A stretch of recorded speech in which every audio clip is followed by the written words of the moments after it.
जय श्री कृष्ण। दूसरे अध्याय के आरंभ में भगवान ने अर्जुन को बड़ी डांट लगाई, लेकिन उनकी डांट लगाने का तरीका भी बड़ा गजब का था। भगवान ने हंसते हुए बड़े प्रेम के साथ जब डांट लगाई तब अर्जुन आश्वस्त हुआ। उनका वह मधुर हास्य देखने के पश्चात अर्जुन अपने मन की बात फिर एक बार कहने लगा और कहने लगा कि कैसे हत्या कर दो इन सब की। गुरुन हत्वा हि महानुभावान श्रेयो भोक्तुम भैक्षमपीह लोके हत्वार्थ कामांस्तु गुरुनिहैव भुंजीय भोगान रुधिर प्रदिग्धान। मैं कैसे इनकी हत्या कर दूं। और भगवान फिर एक बार सुन रहे थे बड़े प्यार के साथ में, और उनकी वह हंसी देखकर आश्वस्त होता अर्जुन अपने आप को भगवान के स्वाधीन कर देता है, शिष्य बन जाता है और भगवान से कहता है कार्पण्य दोषो पहत स्वभाव पृच्छामि त्वां धर्म सम्मूढ़ चेता यश्रेयस्या निश्चितम ब्रूहि तन्मे शिष्यस्ते हम स्वाधिमान त्वां प्रपन्नम। मैं अपने आप को तुझे शिष्य के रूप में स्वाधीन करता हूं। यह समर्पण हुआ और उसके बाद भगवत गीता का आरंभ होता है। समर्पण में बड़ी ताकत है। इस एकमात्र श्लोक के पश्चात भगवान अर्जुन को उपदेश करना आरंभ करते हैं। जब तक हम किसी के समर्पित नहीं हो जाते तब तक सही सलाह हमें मिल ही नहीं सकती। इस प्रणाम में, इस झुक जाने में बड़ा सामर्थ्य है। महाभारत का युद्ध जब आरंभ हुआ तब की एक कहानी है। पांडवों के सबसे बड़े भ्राता, सबसे बड़ा भाई युधिष्ठिर, वो जब युद्ध आरंभ हुआ तब पांडवों की सेना में रथ पर आरूढ़ थे। वो रथ से नीचे उतरे और चलते हुए सामने कौरवों की सेना की ओर जाने लगे।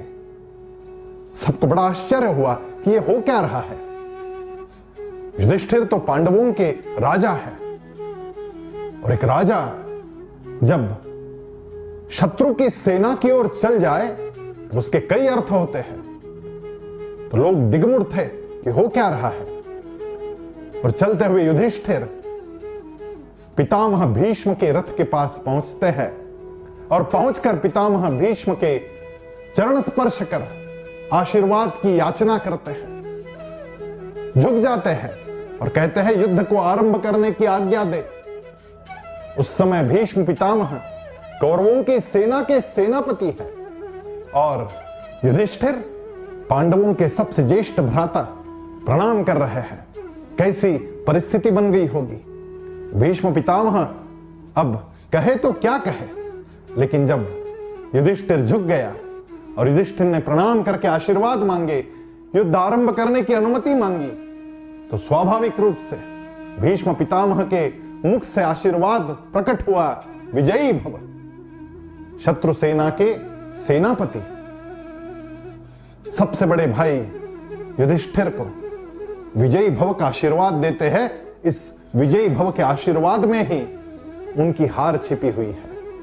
ऐसा सामर्थ्य है प्रणाम करने में, ऐसा सामर्थ्य है झुक जाने में, समर्पण करने में। और इसलिए गीता का यह श्लोक हम लोगों को सीख देता है कि हम लोगों को झुकना सीखना चाहिए। झुकने में बड़ी ताकत है। और अपने से जो ज्येष्ठ है, अपने परिवारजन, हमारी माता, हमारे पिता, घर में जो भी ज्येष्ठ है, उन सबके सामने झुकते रहना चाहिए, उनको प्रणाम करना चाहिए।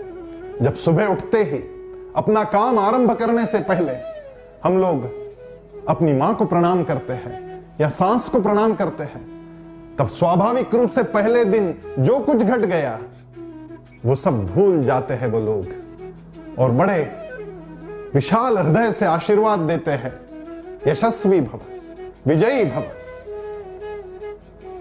ये जो आशीर्वाद है, इसके साथ नए दिन को आरंभ करने में एक बड़ी ऊर्जा मिलती है, एक नई विधायक ऊर्जा।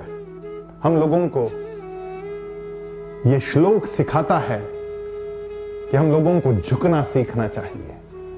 घर से बाहर जब निकलते हैं सुबह के समय में तब भगवान को प्रणाम अवश्य करना चाहिए। भगवान के सामने झुकने में तो इतनी ऊर्जा मिल जाती है कि उसका कोई हिसाब नहीं। अर्जुन झुक गया और इसलिए गीता का महान उपदेश अर्जुन को प्राप्त हुआ। आइए हम भी अर्जुन की यह आदत अपने में डाल लेते हैं, झुकना सीखते हैं। जय श्री कृष्ण।